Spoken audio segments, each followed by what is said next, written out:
Selanjutnya, kita akan belajar mengenai perbedaan pohon sistematika monofiletik, parafiletik, dan polifiletik.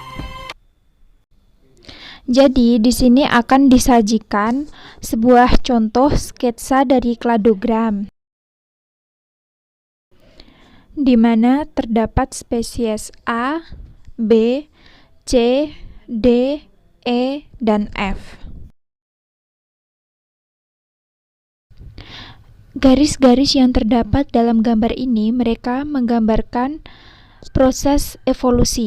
Saya beri contoh, misalnya di sini saya beri tanda 1. Nah, berarti dia adalah mewakili proses evolusi yang terjadi untuk pertama kali, di mana di sini terdapat satu nenek moyang, yaitu spesies A. Nah, untuk yang kedua, di sini saya beri tanda nomor 2, yaitu dia adalah yang mengalami proses evolusi yang kedua, di mana menghasilkan 2 spesies, yaitu spesies B dan C. Untuk yang terakhir, di antara D, E, dan F, di sini akan saya beri tanda 3. Nah, berarti di sini mereka adalah yang mengalami proses evolusi yang paling akhir karena garisnya yang paling panjang. Seperti itu. Nah, untuk istilah monofiletik, parafiletik, dan polifiletik akan kita gunakan dalam gambar-gambar ini. Saya beri contoh yang pertama, monofiletik. Nah, ini di antara B dan C mereka kan satu ruas garis, berarti mereka adalah kelompok monofiletik. Apa sih kelompok monofiletik itu? Jadi kelompok monofiletik adalah dalam kelompok tersebut terdapat leluhur yang sama dan semua keturunannya berada dalam satu kelompok ini. Artinya mereka berasal dari satu nenek moyang. Nah, selain spesies B dan C, ada spesies lagi yang bersifat monofiletik, yaitu spesies D, E, dan F. Oke, untuk yang berikutnya adalah kelompok polifiletik. Nah, sebelum saya beri contoh, saya akan memberikan penjelasannya terlebih dahulu. Apa sih kelompok polifiletik itu? Jadi, kelompok polifiletik adalah kelompok yang terdapat berbagai macam organisme tanpa leluhur yang sama, atau dengan kata lain, berasal dari 2 atau lebih leluhur. Nah, pada intinya jadi kelompok parafiletik ini mereka berasal dari nenek moyang yang berbeda. Nah, bisa kita lihat ya. Di sini yang berasal dari kelompok nenek moyang yang berbeda itu ada kelompok A dan B. Kemudian selain itu ada lagi kelompok C dan D. Nah, bisa dilihat ya, mereka ini berasal dari nenek moyang yang berbeda. Kemudian untuk yang terakhir ada kelompok parafiletik. Nah, kelompok parafiletik ini terdapat leluhur yang sama, tetapi hanya sebagian keturunannya yang dimasukkan, sementara sebagian lain dimasukkan dalam kelompok yang berbeda. Jadi untuk contohnya di sini itu ada E dan F. Jadi E dan F bersifat parafiletik. Nah, sebetulnya tadi kan kalau D, E, dan F dia bersifat monofiletik. Nah, memang betul sebenarnya mereka satu nenek moyang. Tetapi ternyata setelah ditelusuri secara evolusioner dan secara molekuler ternyata terdapat beberapa perbedaan sehingga E dan F itu bersifat parafiletik. Seperti itu.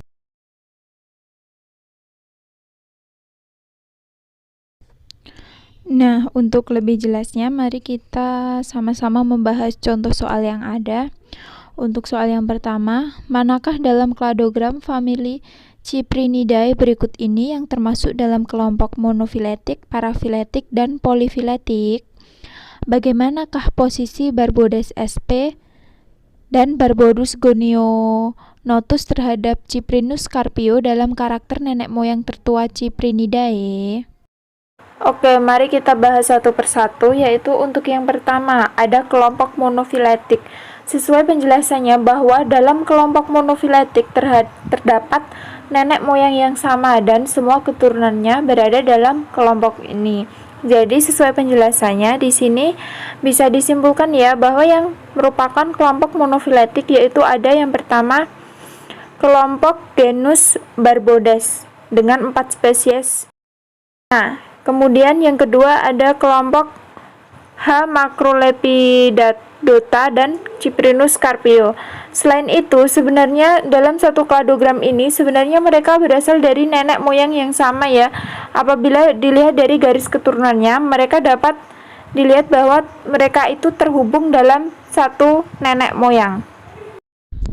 Oke, jadi yang kedua adalah kelompok parafiletik. Sesuai penjelasannya bahwa kelompok parafiletik merupakan suatu kelompok di mana di dalamnya terdapat leluhur yang sama, tetapi hanya sebagian keturunannya yang dimasukkan.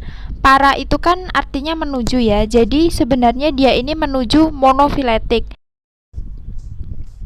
Tadi kan dalam contoh yang bersifat monofiletik itu salah satunya ada genus Barbodes dengan 4 spesiesnya ini.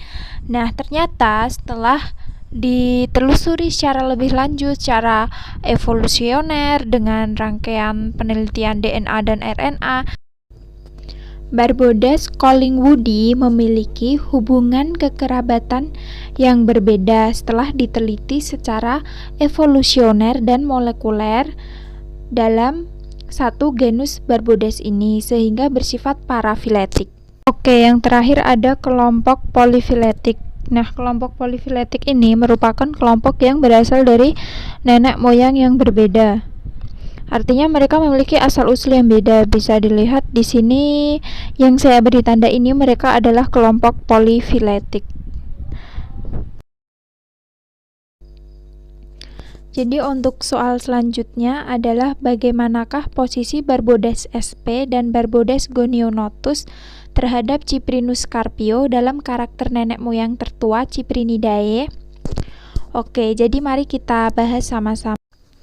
Nah, ternyata posisi Barbodes sp dan Barbodes gonionotus terhadap Cyprinus carpio dalam karakter nenek moyang tertua Cyprinidae adalah monofiletik. Tadi kan sudah dijelaskan kan pada awalnya memang mereka monofiletik. Nah, namun ternyata setelah diteliti untuk karakter yang lebih modern pada nenek moyang terbaru hubungan Barbodes sp dan Barbodes gonionotus terhadap Cyprinus carpio merupakan polifiletik. Nah, mengapa ya demikian? Ternyata ketiga spesies tersebut memiliki nenek moyang yang berbeda dan karakter yang tidak digunakan secara bersama sebagai anggota kelompok.